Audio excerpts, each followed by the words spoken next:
네, 안녕하세요. 주말농부TV입니다. 오늘은 마늘 텃밭에 나왔고요. 마늘 2차 추비 후 이제 마지막 3차 추비를 남겨놓고 있는데, 마늘 추비하고 난 이후에 이렇게 제가 이제 물을 주고 있는데, 왜 물을 주고 있는지 이유와 또 마늘 추비 후 제대로 관리를 안 해서 마늘이 안 크거나 또 마늘이 잘못해서 죽거나, 마지막으로 또 마늘 추비는 언제까지 마무리를 해야 되는지, 지금같이 고온 현상이 일어날 때 반드시 저희가 유의해야 될 일들, 이런 것들에 대해서 오늘 좀 집중적으로 짧고 굵게 설명을 좀 드리려고 합니다. 방금 전에 이렇게 물을 흠뻑 줬는데요, 흠뻑 주고 나서 이렇게 찍는데도, 자, 보시는 것처럼 벌써 비닐 위에는 물기가 다 말라서, 이 정도 봄 가뭄, 봄 건조함이 이제 유지되고 있는데, 지금 봄바람도 엄청 불고요. 여기 충남 예산인데 지금 현재 기온이 영상 20도까지 올라갔습니다. 불과 며칠 전까지만 해도 영하 온도까지 떨어지고 눈도 오고 그랬잖아요. 근데 20도까지 올라가고, 이번 주에 최고 온도는 23도까지도 막 올라가던데, 그만큼 기후가 변덕스럽습니다. 그래서 지금 마늘 추비 한참 주고 계실 텐데요. 이게 올해도 굉장히 이 변수가 많을 거라고 예상이 됩니다. 이 마늘 추비는 지금 아마 2차 추비까지 많이들 주고 계실 텐데, 보통 마늘 추비는 2차 추비, 3차 추비까지 주거든요. 그러니까 세 번에 걸쳐서 보통은 많이 주는데, 자, 주의할 점은 이제 온도가 지금 갑자기 또 올라가기 때문에 마늘 추비는 반드시 3월 말까지 마무리를 하라고 저는 좀 권장하고 싶습니다. 3월 말이라고 해봐야 다음 주거든요. 다음 주면 며칠 안 남았습니다. 사실 지금 이제 10일도 안 남았는데 4월 초까지 넘어가면 제가 볼 땐 매우 위험하다고 생각이 돼요. 보시는 이제 이 마늘이 육종 마늘이거든요. 서산 육종 마늘.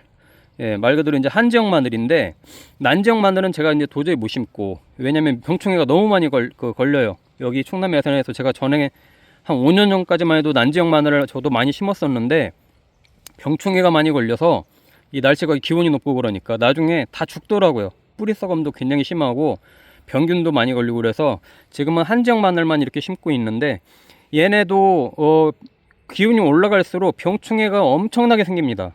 그래서 이 마늘 추비 주는 시기는 무조건 3월 말에 맞췄으면 좋겠다라고 생각을 합니다. 그래서 2차 추비가 됐든 3차 추비가 됐든 3월 말에 비료 주는 시기는 그걸로 이제 끝마치고, 4월부터는 이제 주었던 이 비료들이 녹아 들어가서 얘네가 이제 흡수할 수 있게끔 해줘야 되는 이제 시간적 여유가 필요한 거고요. 그러다 보니까 이제 마늘도 보통 한지역 마늘, 이 육종 마늘은 6월 중하순에 이제 많이 수확을 하는데, 난지역 마늘은 5월 말이나 6월 초순에 많이 수확을 하고요. 그러다 보니까 이 기간이 필요합니다. 이 비료를 줬으면, 비료가 이제 이 안에 이제 들어가서 알갱이가 이제 있는데, 알갱이들이 녹아서 흡수되고, 흡수된 것들이 뿌리가 흡수를 해가지고 성장하는데 이제 일정 시간이 필요한데, 그 시간이 짧으면 짧을수록 마늘은 벌마늘이 될 가능성이 굉장히 커요. 왜냐하면 그 시기에 기온이 무지하게 올라가거든요. 거의 여름 기온으로 올라가죠. 이제 4월부터는 제가 볼 때는 거의 반팔 입고 다닐 것 같은데, 오늘도 여기 날씨는 반팔 입어도 무방할 정도로 굉장히 덥습니다. 그래서 제가 이제 물을 줬던 이유도, 이 비료를 주고 나서 꼭 물을 좀 주셔야 돼요. 요즘 같이 비가 안 오고 가물고 봄바람이 이렇게 계속 이렇게 불면 땅이 금방 건조해집니다. 저도 이렇게 주말에 와서 이렇게 볼 수밖에 없는 주말농부인데, 그러다 보니까 주중에는 물을 못 주잖아요. 주말에 오면은 꼭 물을 흠뻑 주고 가거든요. 다행히 저 같은 경우는 비료를 2차 추비를 하고 나서 보니까 알갱이들이 없습니다. 이렇게 벌써 흡수가 많이 돼서 지금 한참 얘네가 이제 빨아먹고 있고 잘 크고 있어요. 이렇게 돼야 이제 정상이고, 이제 저 같은 경우는 3차 추비를 다음 주말에 줄 겁니다. 3월 마지막 주말에 이제 주려고 준비를 하고 있는데, 그때 무조건 맞춰야 남은 2개월 반 정도 사이에 얘네가 이제 그걸 충실하게 빨아먹고 잘 클 텐데, 이 물을 안 주면요, 알갱이들이 그대로 있고, 이 마늘이 잘 안 크는 이유는 건조한 그 상태에서 흙 위에 그대로 이제 마늘 비료가 있는 거죠. 녹더라도 깊숙이 스며들지 못하고 위에서 살짝만 있는 상태고, 그 상태에서 또 2차 비료, 3차 비료를 주게 되면 계속 흙 위에 쌓여 있는 거예요, 비료가. 자, 그러다가 어떻게 되겠어요? 그러다가 이제 비가 오잖아요. 비가 오고 이제 5, 6월에 들어가면서 또 장마, 요즘은 또 장마도 굉장히 일찍 와요. 예, 늦게 오지도 않고. 그러다 보면 계속해서 땅 속에 이제 그 뭉쳐있던 비료들이, 웃거름으로 졌던 비료들이 계속 녹아 들어가면서 얘네가 이제, 씨가 이제 연골해야 될 시기인데, 그때도 계속 성장을 하는 겁니다. 그러면 2차 성장이 일어나는 거거든요. 마늘이 1차 성장에서 끝나야 되는데, 그러다 보면 이 대 옆에서 주화가 뚫고 나오거나, 예, 또 다른 또 밑에서 한 번 더 분화가 돼 가지고 또 이제 뚫고 나오거나, 그러면서 이 마늘 알은 또 크게 이제 두 개로 이제 분리가 되는 뭐 이런 현상들이 이제 벌마늘이지 않습니까? 그럼 마늘은 굉장히 형편없이 작고, 아니면 그러다 또 이제 죽는 경우도 많고. 그래서 비료를 꼭 주고 나면 꼭 물을 줘서 반드시 그 시기에 흡수할 수 있게끔 환경을 만들어 줘야 돼요. 이 비 오는 소식이 계속 있으면 괜찮은데 비 소식이 없잖아요. 이럴 때는 꼭 추비를 하고 나서 물을 최소한 일주일에 한 번 정도씩은 줘서, 흠뻑 줘서 얘네가 그거를 흡수할 수 있게끔 환경을 만들어 주면, 자, 이렇게 이제 지금 저 같은 경우 마늘잎이 몇 개 나왔나 한번 볼게요. 자, 얘 같은 경우는 하나, 둘, 셋, 넷, 5개. 예, 여기도 하나, 둘, 셋, 넷, 5개. 평균적으로 5개 정도씩 나왔거든요, 지금. 자, 이게 이제 지금 현재 정상이고, 아마 일주일 후 정도 또 지나면 여기서 또 안에서 하나 더 나올 겁니다. 그러면 아마 한 6개 정도 이제 잎이 될 텐데, 굉장히 많이 잘 자랐죠. 지금 부직포 거둔 지도 얼마 안 됐는데, 날씨가 또 굉장히 잘 받쳐주고, 또 웃거름도 잘 주고 해서 지금은 아주 잘 자라고 있어요. 잎마름 현상도 없고, 지금 현재 보이는 이런 잎마름은 겨울에 부직포에 닿아 있던 잎들이 동해를 입어서 이렇게 약간 이제 마른 거지, 저희가 흔히 말하는 칼슘 부족이나 이런 현상으로 생리작용이 잘 안 돼서 생기는 그런 마늘 잎마름병은 아닙니다. 그래서 꼭 하나 유의할 거 말씀드리면, 마늘 추비는 올해 같은 경우도 무조건 3월 마지막 주에 마치는 게 좋겠다. 자, 4월 달에도 굉장히 기온이 급격하게 올라갈 거기 때문에 그때까지 비료를 늦게까지 4월 초 중순까지 계속 주면 벌마늘은 거의 100% 생긴다고 보시면 됩니다. 저도요, 이렇게 하고 나서도 보면 벌마늘이 꼭 생겨요. 꼭 모든 게 다 생기는 건 아니지만 중간중간 벌마늘이 생깁니다. 그러기 때문에 이 기후에 맞춰서 마늘 키우는 것도 속도 조절을 반드시 해줘야 나중에 굵고 저희가 원하는 형태의 마늘들이 나오지, 안 그러면 상당 부분이 죽거나, 예, 또 비료 약해를 입어서 나중에 이제 너무 뭉쳐 있다가 그런 애들 때문에 약해를 입거나, 그래서 이제 죽는 경우들이 있으니까 그런 거 유의하면 좋겠고요. 또 하나는 이제 저도 이제 병충 해방제를 지금 하고 있는데, 이 마늘은 이 추비가 또 1차적으로 굉장히 중요하다고 하면, 그 다음에는 병충 해방제가 굉장히 중요합니다.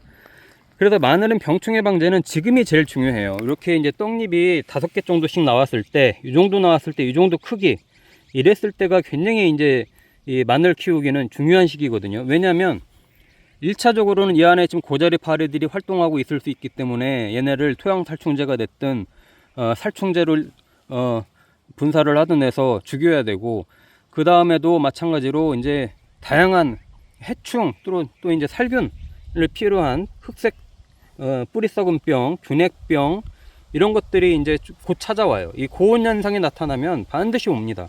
그렇기 때문에 얘네는 마늘은 전에도 제가 다른 영상에도 설명드렸지만, 병에 걸리면요, 치료는 거의 불가하다고 보시면 돼요. 뭐 다른 작물들도 많이 그렇지만 특히나 마늘은 뭔가 이상이 생겼다, 치료 거의 불가능하다고 보시면 되고, 그래서 반드시 예방을 해야 되는 작물 중에 하나고, 그래서 미리 이제 병충 예방제도 지금부터 세밀하게 해줘야 된다. 살충제, 살균제 미리 뿌려주면요, 정말 나중에 후회 안 하실 겁니다. 5, 6월에 확실히 틀려요. 이 병충해가 생기는 정도가 5, 6월 가서도 약간, 그때도 이제 병충해 방제를 해주지만 그때 가서 시작하는 거하고, 지금 미리 이 흙 속에다가 직접적으로 살충제가 됐든 살균제를 지금 이렇게 관주를 해주는 거하고는 효과가 틀리기 때문에 그런 부분들을 반드시 살펴야 되고요. 이 두 가지가 이제 지금 현재는 가장 중요한 부분입니다. 그리고 이 비료는 전에도 말씀드렸다시피 NK 복합 비료면 돼요. NK가 뭔지는 다 아시죠? N이 질소고 K가 칼륨이거든요. 그리고 요소가 이제 보통은 조금씩 다 섞여 있습니다. NK 복합비료도. 이 식물, 특히 이제 잎채소들 같은 경우는 빨리 이제 잎이 커게끔 하는 작용을 하는 게 이제 요소인데, 왜냐면 잎이 어느 정도 빨리 자라줘야 광합성을 하고, 광합성을 해야 뿌리가 또 이 활발하게 움직이기 때문에 영양분을 흡수할 수 있고, 이 작용을 돕는 게 요소인데, NK 복합비료면 충분하고요. 그 다음에 이제 반드시 신경 써야 될 게 칼슘입니다. 칼슘은 직접적으로 이렇게 비료에 섞여 있는 저 같은 경우처럼 칼슘이 섞인 복합비료를 주는 경우도 있고, 아니면은 칼슘제를 따로 사가지고, 수용성 칼슘제를 사서 연면시비, 위에 이제 잎에다 뿌려주는 걸 연면시비라고 하죠. 연면시비를 해주는 것도 방법이고, 하지만 미리 땅 속에다가 칼슘을 주는 게 가장 베스트입니다. 그래야 효과도 오래 가고요. 자, 그래서 지금 벌써 이제 3월도 거의 이제 끝나가는데, 마늘 추비 시기 반드시 체크하셔야 되고, 마늘 병충 해방제 지금부터 신경 써야 된다. 그렇지 않으면 4월부터 굉장히 고생을 할 수 있습니다. 이 마늘 갈수록 우리나라도 키우기 굉장히 어려운 기후가 되는데, 이 충남 예산임에도 불구하고 한지역 마늘이 옛날처럼 난지역 마늘처럼 크기도 해요.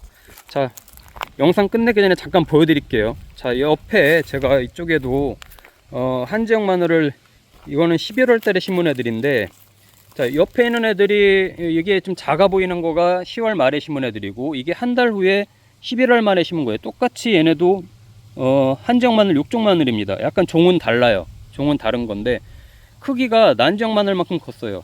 얘네하고 확실히 다르죠.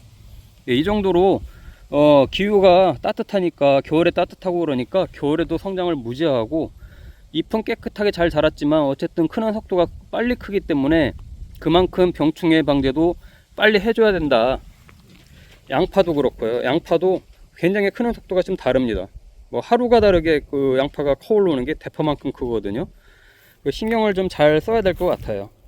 자, 다음 주에도 제가 또 병충해 방제, 또 추비 마지막으로 하는 방법, 이런 것들 또 보여드리고 할 텐데, 저도 마늘을 워낙 좋아해서, 전 마늘 키운 지는 거의 30년이 넘었습니다. 그래서 마늘 하나만큼은 제가 뭐 개인 자신 있게 키우는데, 그럼에도 불구하고 이 기후 여건에 따라서 유동성 있게, 융통성 있게 키워야 되니까, 이런 부분들 계속 같이 제가 공유 드리고, 저 키우는 것도 보여드리면서 이 사례들을 같이 좀 공유하고 서로 소통하면 좋을 것 같습니다. 주말농부TV 구독과 좋아요 부탁드리고요. 알림 설정까지 해주시면 또 나중에 좋은 영상들로 찾아뵙도록 하겠습니다.